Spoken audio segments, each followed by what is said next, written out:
இந்த வேளையிலே உங்களோடு பகிர்ந்து கொள்ளும்படியா என்னுடைய உள்ளத்தில் எழும்பின காரியம் வேதாகமத்திலே எந்த பகுதியில் காணப்படுகிறது அப்படின்னா 1 கொரிந்தியர் 9ஆம் அதிகாரம் 9 11 வரையிலான வசனங்கள். அந்த வேத வசனங்களை இப்ப நான் வாசிக்க இருக்கிறேன். அவைகளிலிருந்து ஒரு அருமையான சிறிய தகவலை கர்த்தருடைய ஆவியானவர் மெய்யாகவே உங்களுடன் பேசுவார் என்று நான் நம்புகிறேன். இந்த 1 கொரிந்தியர் 9ஆம் அதிகாரம் ஆரம்பத்திலிருந்து நீங்க வாசித்து பார்த்தீங்கன்னா, அப்போஸ்தலனாகிய பவுல் அந்த கொரிந்திய சபைக்கு கடிதம் எழுதுகிற வேளையில தாம் மேல ஒரு சிலர் இடுகிற குற்றச்சாட்டுகளுக்கு பதிலளிக்கக்கூடிய முகாந்தரமாக சில தகவல்களை அவர் அங்க சொல்லுகிறார். என்ன மாதிரி குற்றச்சாட்டை வைக்கிறாங்க பவுல் மேல அப்படின்னா, இவரு போற இடங்களில் எல்லாம் ஊழியத்துக்குன்னு போறாரு, ஊழியத்துக்குன்னு போற இடங்கள் எல்லாம் காசை வாங்குறாரு, காணிக்கையை வாங்குறாரு அப்படிங்கிற மாதிரி ஒரு குற்றச்சாட்டு இவர் மேல வைக்கப்படுகிறது. அப்பதான் அந்த குற்றச்சாட்டுகளுக்கு பதிலளிக்கக்கூடிய முகாந்தரமாக சில தகவல்களை அவர் சொல்லுகிறார். ரைட், இப்போ 6வது வசனத்திலிருந்து வாசிக்கிறோம் பாருங்களேன். நம்ம ஃபோக்கஸ் பண்ண வேண்டிய வேத பகுதி 9 11 வரைக்கும் தான். ஆனால் அதுக்கு முந்தின சில வசனங்களையும் வாசிச்சாதான் அதனுடைய பேக்ரவுண்டை நம்மளால புரிந்து கொள்ள முடியும். ரைட், ஆகவே இந்த 6வது வசனத்திலிருந்து வாசிக்கிறோம் பாருங்க. என்ன சொல்றாரு? கைத்தொழில் செய்யாதிருக்கிறதற்கு எனக்கும் பர்னப்பாவுக்கும் மாத்திரம்தான அதிகாரம் இல்லை. ஏன்னா இவர் அப்பப்போ பவுல் கூடார தொழில் செய்யக்கூடியவர். ஊழியத்தினுடைய ஆரம்ப காலகட்டத்தில் எப்பப்பெல்லாம் தன்னுடைய பொருளாதார தேவைகள் சந்திக்கப்பட வேண்டிய ஒரு நிர்பந்தமான சூழ்நிலை ஏற்படுகிறதோ அப்பப்பெல்லாம் கூடார தொழில் செய்யக்கூடியவர். கூடார தொழிலை செய்து பணம் ஈட்டக்கூடிய ஒரு காரியத்தை பவுல் செய்து வந்தார். ஆனால் தன்னுடைய ஊழியம் முழுவதும் செய்யவில்லை. எப்பப்போ தேவைப்படுகிறதோ அப்பப்போ செய்கிறவராக காணப்பட்டார். ஆனால் ஒரு குறிப்பிட்ட காலகட்டம் வந்த உடனே எந்த விதமான தொழிலையும் அவர் செய்யவில்லை. இதுதான் பேக்ரவுண்டு. ரைட், அப்போ தொழில் செய்யல, அப்போ ஏதோ ஒரு விதத்தில் ஒரு வருமானம் வேணும் அல்லவா? அப்போ என்ன பண்றது? எங்கெங்கெல்லாம் ஊழியத்துக்கு போறாரோ அங்கங்கெல்லாம் எவ்வளவு காணிக்கை வருகிறதோ அந்த காணிக்கை பணத்தை வைத்துதானே தன்னுடைய ஜீவாதாரத்தை இவர் தேடிக்கொள்ள வேண்டும். ரைட், அப்ப இதெல்லாம் மனசுல வச்சுக்கிட்டு அவர் இந்த காரியத்தை எழுதுறாரு பாருங்க. தாம் மேல யார் யாரெல்லாம் குற்றச்சாட்டை வைக்கிறார்களோ அவர்களுக்கு பதில் கொடுக்கக்கூடிய முகாந்தரமாக இந்த காரியத்தை பவுல் சொல்லுகிறார். இப்போ வாசிக்கிற பாருங்க. கைத்தொழில் செய்யாதிருக்கிறதற்கு எனக்கும் பர்னப்பாவுக்கும் மாத்திரம்தான அதிகாரம் இல்லை. ஏன்னா பர்னப்பாவும் இவரோடு சேர்ந்து ஊழியம் செய்து கொண்டிருக்கிறார். எவன் தன் சொந்த பணத்தை செலவழித்து தண்டிலே சேவகம் பண்ணுவான்? எவன் திராட்சை தோட்டத்தை உண்டாக்கி அதன் கனியில் பூசியாதிருப்பான்? திராட்சை தோட்டத்தை ஒருத்தன் உண்டாக்குறவன் அந்த தோட்டத்தில் உள்ள கனிகளை சாப்பிடாம இருப்பானா? சொல்லுங்கயா அப்படின்னு பவுல் சொல்றாரு. எவன் மந்தையை மேய்த்து அதன் பாலை சாப்பிடாதிருப்பான்? ஏராளமான ஆட்டு மந்தைய உடையவன் அந்த மந்தையில் இருக்கிற ஆடுகளில் இருந்து அல்லது மாடுகளில் இருந்து கறக்கப்படுகிற பாலை அவன் சாப்பிடாம இருப்பானாயா? சொல்லுங்கயா அப்படிங்கிற மாதிரி சொல்றாரு. எல்லாம் சொல்லிட்டு அதுக்கப்புறம் சொல்றாரு 9வது வசனம். அதான் நம்முடைய ஃபோக்கஸ் பாயிண்ட் 9 11. என்ன சொல்றாரு? போரடிக்கிற மாட்டை வாய்க்கட்டாயாக என்று மோசேயின் பிரமாணத்தில் எழுதியிருக்கிறது. பழைய ஏற்பாட்டில் உபாகமம் அப்படின்னு ஒரு புஸ்தகம் இருக்குது. அதிலே 25ஆம் அதிகாரம் 4வது வசனம் மோசே ஒரு பிரமாணமா கொடுத்திருக்கிறார். அதை இங்க ரெஃபர் பண்ணுகிறாரு பவுல். ஏன்னா இது போல மோசேயுடைய பிரமாணத்தில் எழுதி இருக்குது. ஏன்னா மாடுகளுக்காக கவலைப்பட்டா மோசே அப்படி எழுதியிருக்கிறார் நினைக்கிறீங்க? இல்லையா, மாட்டுக்காக ஒன்றும் கவலைப்பட்டு மோசே பிரமாணத்தில் எழுதல, மாறாக வேறொரு காரியத்தை நமக்கு அவர் சொல்லி தராரையா, அதை முதல்ல தெரிஞ்சு கொள்ளுங்கய்யா அப்படின்னு பவுல் இந்த இடத்துல அந்த வசனத்தை கோட் பண்ணி ஒரு தகவல் இங்க சொல்றாரு. அப்ப எதற்காக மோசே அந்த பிரமாணத்தில் அதை எழுதினாரு? போரடிக்கிற மாட்டை வாய் கட்டாயாக அப்படின்னு இப்போ ஒரு விளக்கத்தை கொடுக்கிறாரு. 10வது வசனம் என்ன சொல்றாரு பவுல் இங்க சொல்றாரு? நமக்காக அதை சொல்லியிருக்கிறாரு மோசே, நமக்காக சொல்லியிருக்கிறாரு. எதற்காக நமக்காக சொல்லியிருக்கிறாரு அப்படின்னா, உழுகிறவன் நம்பிக்கையோடே உழவும் போரடிக்கிறவன் தான் நம்புகிறதில் பங்கடைவேன் என்கிற நம்பிக்கையோட போரடிக்கவும் இந்த விஷயம் நமக்காக எழுதப்பட்டிருக்குது அப்படிங்கிறாரு. ஒரு விவசாய நிலத்துல ஒரு விவசாயி நிலத்தை உழுகிறான் என்றால் அவனுக்குள்ள என்ன ஒரு நம்பிக்கை இருக்க வேண்டும்? இந்த நிலத்தை நான் உழுத நிலத்துல விதைய போட்டு விளைய செய்தனா நிச்சயமா நல்ல ஒரு அறுவடையை நான் பார்ப்பேன் அப்படிங்கிற ஒரு நம்பிக்கை அவனுக்கு வர வேண்டும் அல்லவா? அதே போல விளைநிலம் நன்றாக விளைந்து காணப்படும் போது இந்த என்னுடைய நிலத்துல போரடிச்சனா நல்ல ஒரு அறுவடை என்னால் பார்க்க முடியும், என் களஞ்சியங்கள்லாம் நல்லா நிரப்பப்பட முடியும் அப்படிங்கிற ஒரு நம்பிக்கையோட அவன் போரடிக்க வேண்டும் அல்லவா?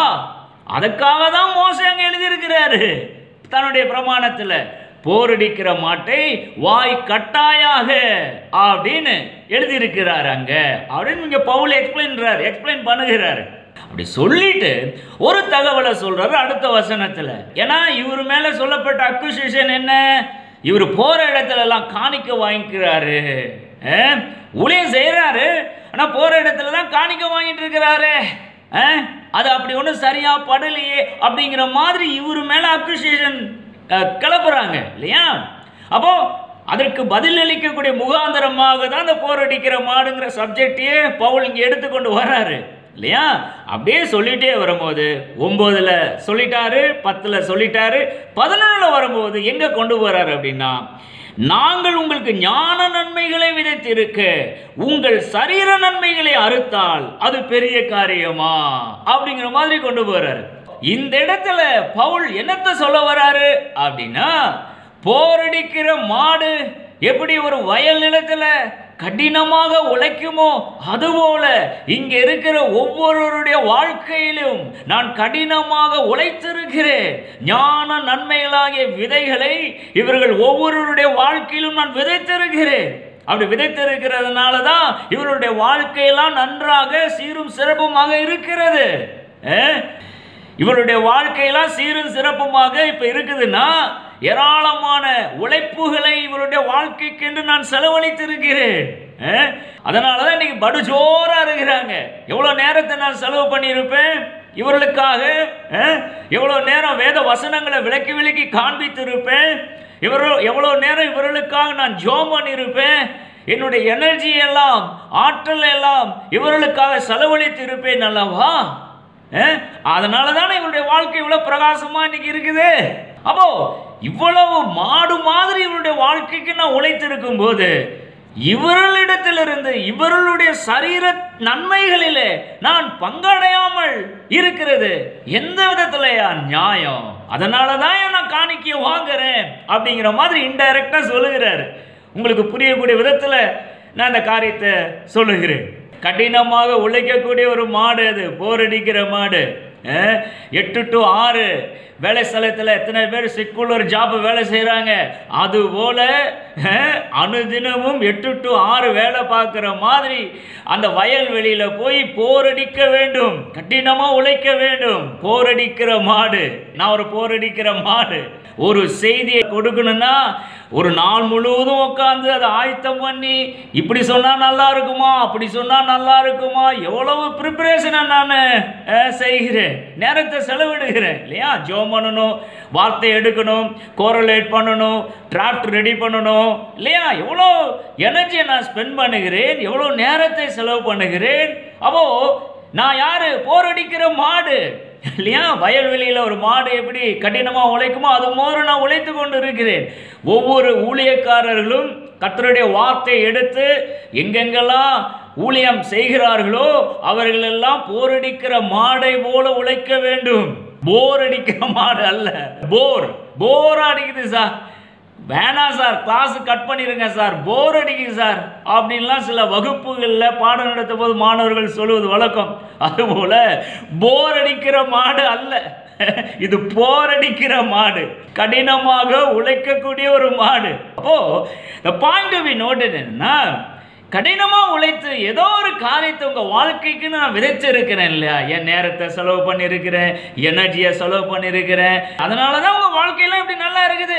அப்ப உங்களிடத்திலிருந்து சரீர நன்மைகளை ஏன் நான் அறுக்கக்கூடாது? அந்த சரீர நன்மைகளிலே பங்கடைய கூடாது? பங்கடைவதற்கு முழு உரிமை பெற்றவன் நான் அப்படின்னு இங்க பவுல் சொல்றாரு. ஸோ இன்னொரு முக்கியமான ஒரு கருத்தை நான் வலியுறுத்த விரும்புகிறேன். என்ன அப்படின்னா, இந்த ஞான நன்மைகள் சரீர நன்மைகள் இருக்கு இல்லைங்களா? ஞான நன்மைகள் விதைக்கப்படுகிற இடத்துல சரீர நன்மைகளும் அறுவடை செய்யப்பட வேண்டும் இல்லையா? அதுதானே பவுல் இங்க எக்ஸ்பிளைன் பண்றாரு. இந்த ஞான நன்மைக்கும் சரீர நன்மைக்கும் மிகப்பெரிய ஒரு தொடர்பு இருக்குதுங்க. இதை நம்ம நல்லா புரிந்து கொள்ள வேண்டும். எப்படின்னா, ஞான நன்மைகளை நீங்க ஒரு இடத்துல கொடுக்குறீங்கன்னு வச்சுக்கிங்களேன். கொடுக்கும்போது ஆட்டோமேட்டிக்கா உங்களுக்கு தேவையான சரீர நன்மைகளும் எப்படியோ உங்க கைக்கு வந்து சேருங்க. அது எப்படி வரும்னு தெரியாது, நிச்சயமா உங்களுக்கு வந்து சேரும். ஸோ அந்த ஒரு பாயிண்டை வலியுறுத்துறதுக்காக ஒரு 4-5 வேத பகுதிகளை உங்களுக்கு காண்பிக்கும்படியா நான் விரும்புகிறேன். முதல் வேத பகுதியாக மத்தேயு 15ஆம் அதிகாரம் 29 37 வரையிலான வசனங்கள். அந்த வேத பகுதியை வாட்ச் பார்த்தீங்கன்னா, கலிலேயா கடல் அப்படிங்கிற கடல் அருகே காணப்பட்ட ஒரு மலையின் இடத்துல இயேசு வந்து அந்த மலையின் மேலே ஏறி உட்கார்றாரு. ரைட். உட்கார்ந்த உடனே அது ஒரு வனாந்தரமான இடமாட்டு இருக்குது. இவர் இங்க உட்கார்ந்து இருக்கிறான்னு தெரிஞ்ச உடனே ஏராளமான ஜனங்கள் அந்த வனாந்தரத்துல கூட்டம் கூட்டிட்டாங்க. அது மாத்திரமல்ல, நோய்வாய்ப்பட்டவர்கள் அநேகர் அவரிடத்துல வந்து அவருடைய பாதப்படியில விழுந்துட்டாங்க. ஊனர்கள், சப்பானிகள், குருடர்கள், ஊமையர்கள், ஏராளமானோர் அங்க வந்து அவருடைய பாதத்துல விழுந்து எப்படியாவது எங்களை குணமாக்கும் ஆண்டவரே அப்படின்லாம் சொல்லி கேட்டிருக்கிறாங்களாட்டு இருக்குது. வந்த எல்லாரையும் சுத்தமாகிறாரு, குணமாகிறாரு. இந்த காரியம் எவ்வளவு நாள் நடைபெற்று கொண்டு இருக்கிறது அப்படின்னா 3 நாட்கள். ரைட். 3 நாட்கள் ஏராளமான காரியங்களை போதனை பண்றாரு, ஜனங்களை குணமாக்குறார். இதுதான் அந்த 3 நாட்கள் நடைபெற்று கொண்டிருந்த காரியங்கள். ரைட். அதுக்கப்புறம் 3 நாள் ஆன உடனே தம்முடைய சீசர்களை பார்த்து இயேசு என்ன கேட்கிறாரு அப்படின்னா, என்னப்பா 3 நாட்கள் ஒன்றுமே சாப்பிடாம நம்ம இடத்துல இப்படி வந்து தங்கி இருந்து கடவுளுடைய வார்த்தையை கேட்டிருக்கிறாங்க. இவர்களுக்கு ஏதாவது நம்ம சாப்பிட கொடுத்துதான் அனுப்பணும், சும்மா எப்படியா அனுப்புறது? சாப்பிட்றது உங்களிடத்துல ஏதாவது வச்சிருக்கிறீங்களா அப்படின்னு தம்முடைய சீசர்களை பார்த்து கேள்வி கேட்கிறாரு. ரைட். இப்போ நம்ம கவனிக்க வேண்டிய விஷயம் என்னன்னா, 3 நாள் அந்த கலிலேயா கடலருகே காணப்பட்ட மலையின் மேலே ஏறி உட்கார்றாரு. ஏராளமான ஜனங்களுக்கு பல காரியங்களை, பரலோக ராஜ்யத்துக்கு உண்டான காரியங்களை நிச்சயமா போதிச்சிருப்பார்ல இல்லையா? அவ்வளோ காரியங்களே போதிக்கிறாரு. அப்போ அவைகள் எல்லாம் ஞான நன்மைகள் இல்லையா? அப்ப இந்த ஞான நன்மைகளை தன்னிடத்திலே வந்த ஜனங்களுக்கு விதைக்கிறாரு. யாரு? இயேசு விதைக்கிறாரு. எவ்வளவு நாள்? 3 நாட்கள் கண்டினியூஸா விதைக்கிறாரு. ரைட். அப்ப விதைத்த பிறகு அதுக்கப்புறம் சரிப்பா டாடா பாமே எல்லாம் அவங்க வீட்டுக்கு போங்க அப்படின்னு அனுப்புனாரா இயேசு? வெறுமனே திரும்ப இல்ல.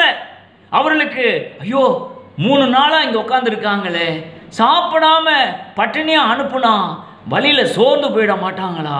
ஏதாவது கொடுத்து அனுப்பணும் ஐயா இவங்களுக்கு அப்படின்னு ஒரு முயற்சியில இயேசு ஈடுபடுகிறார் அல்லவா?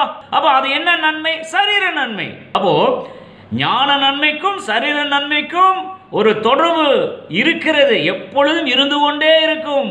அதை காண்பிக்கக்கூடிய உதாரணங்களில் ஒன்றுதான் வேத பகுதி. இது போல ஏராளமான உதாரணங்கள் இருக்குது. ஈவன் நீங்க லூக்கா 5ஆம் அதிகாரத்துக்கு போங்க. லூக்கா 5ஆம் அதிகாரம் 1-7 வரையிலான வசனங்களை வாசிப்பாரு. இந்த கோணத்தில் நீங்க இந்த வேத பகுதியெல்லாம் வாசிக்கணும். சரீர நன்மைக்கும் ஞான நன்மைக்கும் எப்பயுமே ஒரு தொடர்பு இருக்குது. அதை காண்பிக்கக்கூடிய வேத பகுதிகள் இவைகள் எல்லாம். கெனேசரத் கடல் அருகே இயேசு வராரு. அங்க அப்படியே நின்றுட்டு இருக்கிறார். நின்றுட்டு இருக்கும் போது டக்குனு பார்க்கிறாரு, ஏராளமான ஜனங்கள் அந்த கடல் அருகேயும் இவரிடத்துல வந்துட்டாங்க. இவர் எங்கெல்லாம் போறாரோ அங்கெல்லாம் ஏராளமான திரள் கூட்டமான ஜனங்கள் வந்து விடுகிறார்கள். அப்ப அவர்களுக்கு போதிக்கணும் இல்லையா? அதுக்காக எங்க உட்காந்து போதிக்கலாம் அப்படின்னு பார்க்கிறாரு. சுத்திலும் முத்திலும் 2 போட் அந்த இடத்துல இருக்குது.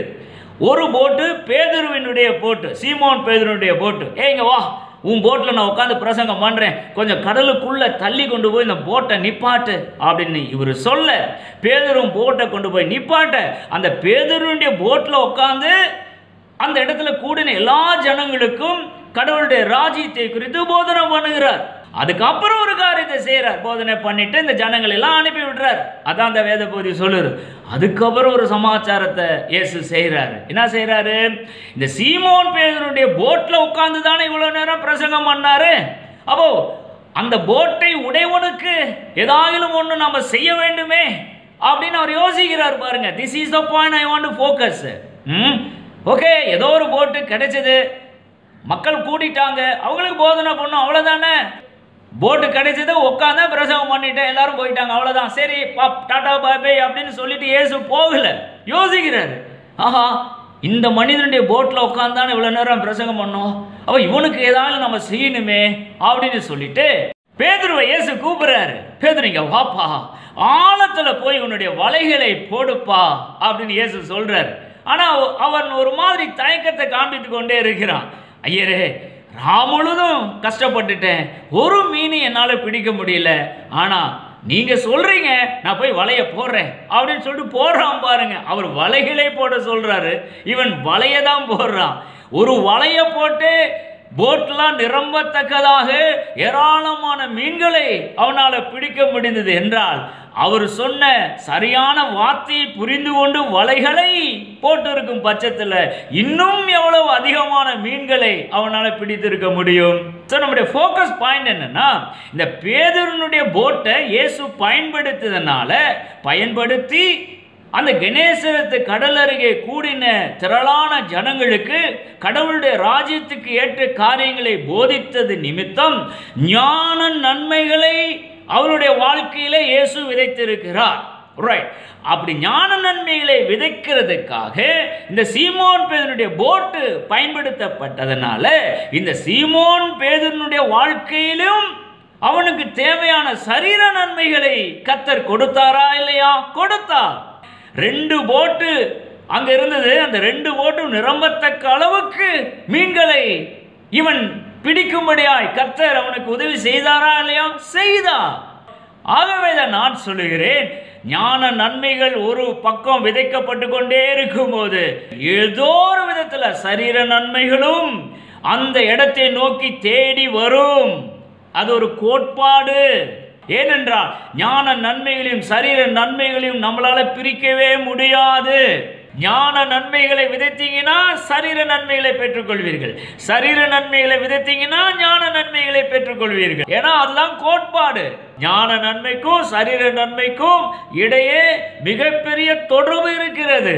நான் இதுவரையும் காண்பித்த இந்த 2 வேத பகுதியிலையும், மத்தேயு 15 லூக்கா 5, இந்த 2லையும் ஞான நன்மைகள் விதைக்கப்படுகிறது, சரீர நன்மைகள் அறுவடை செய்யப்படுகிறது. Right, it may be in vice versa also. For example, அப்போஸ்தலர் நடவடிக்கைகள் 10ஆம் அதிகாரத்தை பாருங்க. அப்போஸ்தலர் நடவடிக்கைகள் 10ஆம் அதிகாரம் முழுவதையும் வாட்ச் பார்த்தீங்கன்னா, கொர்நேலியு அப்படிங்கிற ஒரு தேவ மனிதன், அவன் ஏராளமான தான தர்மங்களை செய்யக்கூடியவனாக காணப்படுகிறான். நல்ல ஜெபம் பண்ணுவான், ஏராளமான தான தர்மங்கள் எல்லாம் செய்யக்கூடிய ஒரு மனிதன் அந்த கொர்நேலியு அப்படிங்கிற அந்த மனிதன். அவன் செய்கிற ஜபங்களும் தான தர்மங்களும் பரலோகத்துக்கு வந்து எட்டுகிறது. பரலோகம் பார்க்கிறது, ஆஹா இந்த பூலோகத்தில் இந்த கொர்நேலியு என்ற மனுஷன் ஏராளமான தான தர்மங்கள் எல்லாம் செய்கிறானே, இவனுக்கு ஏதாவது ஒரு ஞான நன்மைகளை கொடுத்தாகணுமே அப்படின்னு பரலோகம் பார்த்து பேதுரு என்ற நபரை எழுப்புகிறது. ரைட், பேதுரு ஜெபம் பண்ணி கொண்டு இருக்கும் போது கர்த்தர் பேதுருவை கிளப்பி விடுறாரு. பேதுரு எழுந்துரு, ஏராளமான தரிசனங்கள்லாம் கொடுக்கிறாரு. போக மாட்டேம்மா, அப்புறம் எப்படியோ போக வைக்கிறாரு கர்த்தர். ஏன்னா அங்க ஒருத்தன் காத்துட்டு இருக்கிறான். அவன் தான தர்மங்களை சரீர நன்மைகளை விதைத்து கொண்டிருக்கிற மனிதன் இல்லையா? அப்போ அவனுக்கு தேவையான ஞான நன்மைகளை கொடுக்க வேண்டியது பரலோகத்தின் கடமை அல்லவா? ஆகவே பேதுருவை கர்த்தர் கிளப்பி விடுறாரு, போயா அவன் வீட்டுக்கு அப்படின்னு. இவன் தகராறு பண்ணிட்டு இருக்கிறான், எப்படியோ போக வைக்கிறாரு கர்த்தர். போறான், போய் பார்த்தா ஏராளமான ஜனங்கள் அவனுடைய வீட்டில் கூடி இருக்கிறாங்க. கர்த்தருடைய வார்த்தையை அறிவிக்கிறான். அறிவிச்சுட்டே இருக்கும் போது அந்த கொர்நேலியுடைய வீட்டில் கூடி இருக்கிற எல்லா ஜனங்கள் மேலும் பரிசுத்த ஆவியானவர் வந்து இறங்குறாரு. எல்லாரும் பரிசுத்த ஆவியினால் அபிஷேகம் பண்ணப்படுகிறார்கள். ஞான நன்மைகள் பேதுருவினால் அந்த கொர்நேலின் வீட்டில் விதைக்கப்பட்டதா இல்லையா? விதைக்கப்பட்டது சார், விதைக்கப்பட்டது. அதற்கு காரணமா இருந்தது எதுன்னு நினைக்கிறீங்க? சரீர நன்மைகள். எந்த விதத்துல?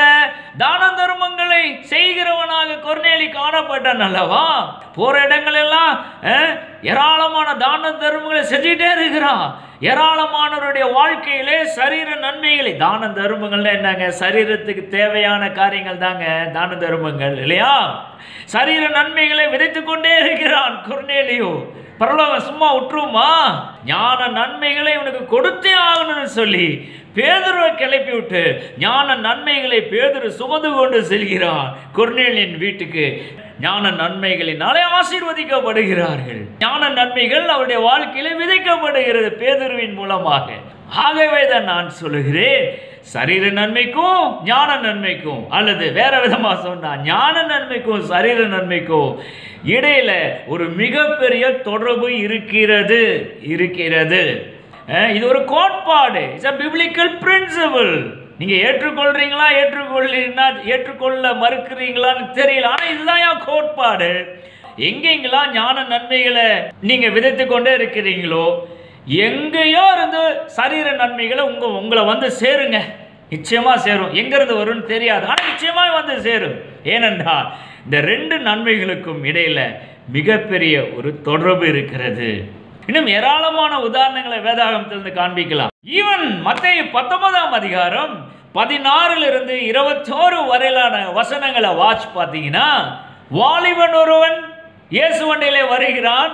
வந்து, போதகரே, நித்திய ஜீவன் சொல்லிட்டு இருக்கிறீரு.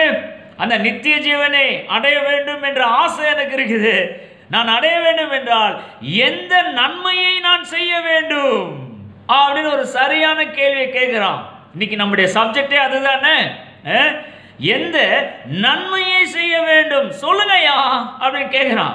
அப்ப இயேசு பதில் சொல்றாரு, நீ ஜீவனில் பிரவேசிக்க விரும்பினால் போய் கற்பனைகளை கை கொள்ளு. 10 கற்பனைகள் இருக்குது, அந்த கற்பனைகளை கை கொள்ள அப்படின்னு இயேசு பதில் சொல்றாரு. இவனும் ஒரு பதில சொல்லுகிறான், என் சிறு வயதிலிருந்து இந்த கற்பனைகள் எல்லாம் நான் கடைபிடித்து கொண்டிருக்கிறேன், இது ஒன்றும் பெரிய சமாச்சாரம் எனக்கு இல்லை அப்படின்னு இவன் பதில் சொல்லுகிறான். அப்படி சொல்லும்போது இயேசு ஒரு காரியத்தை அவனுக்கு சொல்றாரு பாருங்க. 21வது வசனம், அதை வாசிக்கிறேன், கவனமாய் கேளுங்க.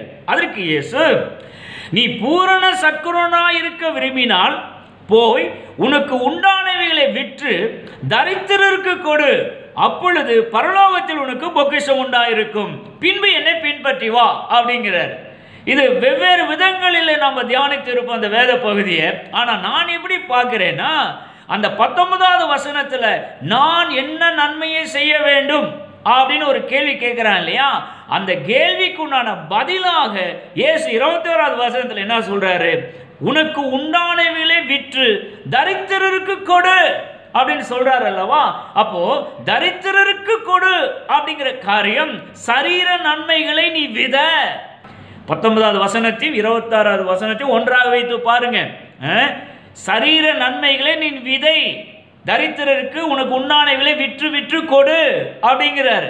அப்போ இன்டைரக்டா என்ன சொல்ல வராரு, சரீர நன்மைகளை நீ விதைத்தால் ஞான நன்மையாகிய நித்திய ஜீவனை நீ பெற்றுக்கொள்வாய் அப்படிங்கிறது தான் இங்க சொல்ல வராரு இயேசு. அந்த வாலிபனை நோக்கி நித்திய ஜீவன் தான் நம்முடைய ஃபோக்கஸ் பாயிண்டா இருக்கும். ஆனா நன்மைன்னு ஒரு காரியத்தை கேட்கறான்ல, நித்திய ஜீவனை அடைவதற்கு நான் என்ன நன்மையை செய்ய வேண்டும் அப்படின்னு கேட்கிறான். அதுக்கு சொல்ற பதில் தான் உனக்கு உண்டானவைகளை விற்று தரித்திரருக்கு கொடு, சரீர நன்மைகளை நீ வித அப்படிங்கிறாரு. சரீர நன்மைகளை நீ விதைத்தால் நித்திய ஜீவன் என்பது ஒரு ஞான நன்மை, அந்த ஞான நன்மைகளை நீ பெற்றுக்கொள்வாய் அப்படிங்கிற ஒரு பதிலாக இயேசு இங்கே சொல்லுகிறார். ஆகவே தான் நான் திரும்ப திரும்ப சொல்லுகிறேன், சரீர நன்மைக்கும் ஞான நன்மைக்கும் இடைய மிகப்பெரிய ஒரு தொடர்பு இருக்கிறது. இது ஒரு கோட்பாடு. ஞான நன்மைகளே நீங்க விதைத்துக் கொண்டிருந்தீங்கன்னா சரீரத்துக்கு தேவையான நன்மைகள் ஆட்டோமேட்டிக்காக உங்களை வந்து சேரும். இது ஒரு காரியம். வைஸ் வர்சா, சரீர நன்மைகளை நீங்க விதைத்து கொண்டிருந்தீங்கன்னா, கொர்நேலியு பண்ணினது போல தான தர்மங்களை நீங்க பண்ணி கொண்டிருந்தீங்கன்னா, உங்களை தேடி உங்க வீட்டை தேடி ஞான நன்மைகள் வந்து சேரும். மத்தேயு 15ஆம் அதிகாரம், லூக்கா 5ஆம் அதிகாரம், இந்த 2 அதிகாரத்திலையும் ஞான நன்மைகள் விதைக்கப்படுகிறது, சரீர நன்மைகள் அறுக்கப்படுகிறது. ரைட். மத்தேயு 19ஆம் அதிகாரம், அப்போஸ்தலர் நடவடிக்கைகள் 10ஆம் அதிகாரம், இந்த 2 அதிகாரத்திலையும் சரீர நன்மைகள் விதைக்கப்படுகிறது, ஞான நன்மைகள் அறுவடை பண்ணப்படுகிறது. இந்த விதத்தில் இந்த 4 வேத பகுதிகளையும் இந்த நாளிலே நான் காண்பித்து இருக்கிறேன். இப்போ ஆரம்பத்தில் நான் எடுத்த அந்த வசனத்துக்கு நான் போக விரும்புகிறேன். 1 கொரிந்தியர் 9ஆவது அதிகாரம். இப்போ பவுல் என்ன சொல்லுகிறாரு? இப்போ நம்ம மீண்டும் பார்ப்போமா? போரடிக்கிற மாட்டை வாய் கட்டாயாக அப்படின்னு சொல்லி தானே இன்னைக்கு நான் ஆரம்பிச்சேன் இல்லையா? அப்ப போரடிக்கிற மாடு அப்படின்னு யாரு மோசே சொல்லுகிறதாக பவுல் இங்க விலைக்கு காண்பிக்கிறாரு அப்படின்னா, ஒரு ஊழியக்காரன் கர்த்தருடைய வார்த்தையை எடுத்து ஜனங்களுக்கு ஞான நன்மைகளை விதைக்கக்கூடியவனாய் காணப்படுவான் என்று சொன்னால் அவன்தான் போரடிக்கிற மாடு. அப்போ அந்த போரடிக்கிற மாடு தன்னுடைய வேலையை கடினமா செய்து கொண்டே இருக்கும் போது என்ன ஆகிறது? அவன் என்ன செய்கிறான்? ஞான நன்மைகளை விதைத்து கொண்டே இருக்கிறான். அப்படி விதைத்து கொண்டே இருக்கும் போது என்ன நடக்கும்? அவனுக்கு தேவையான சரீர நன்மைகள் எப்படியோ அவனிடத்திலே வந்து சேரும். ஞான நன்மைகளை விதைத்தால் சரீர நன்மைகளை அவன் அறுப்பான். சரீர நன்மைகளை விதைத்தால் ஞான நன்மைகளையும் அவன் அறுப்பான். ஏனென்றால் இது 2ம் ஒன்றோடொன்று தொடர்புடையது. ஆகவே இந்த போரடிக்கிற மாடுங்கிற அந்த தலைப்பின் கீழே ஞான நன்மைகள், சரீர நன்மைகள் 2க்கும் இடையில் இருக்கிற தொடர்பை உங்களுக்கு இந்த நாளிலே நான் விளக்கி இருக்கிறேன். இந்த வீடியோவை பார்த்து கொண்டிருக்கிற உங்களை பார்த்து நான் சொல்லுகிறேன், நீங்க ஊழியக்காரர்களாக இருக்கணும்னு அவசியம் இல்லை. உங்களுக்கு தெரிந்த வேத வசனங்களை எடுத்து உங்களுக்கு தெரிந்த அளவு மற்றவர்களுக்கு சொல்லித்தரக்கூடிய ஒரு முயற்சியில் ஈடுபட்டீங்கனாலே நீங்க ஞான நன்மைகளை விதைக்கிறவர்களாக காணப்படுகிறீர்கள். உங்களுக்கு தேவையான சரீர நன்மைகள் எப்படியோ ஏதோ ஒரு விதத்தில் நிச்சயமாக வந்தே சேரும் என்று நான் சொல்லுகிறேன். இந்த இன்றைய தகவலை கர்த்தர் ஆசீர்வதிப்பாராக. Amen, amen. Praise the Lord. Amen.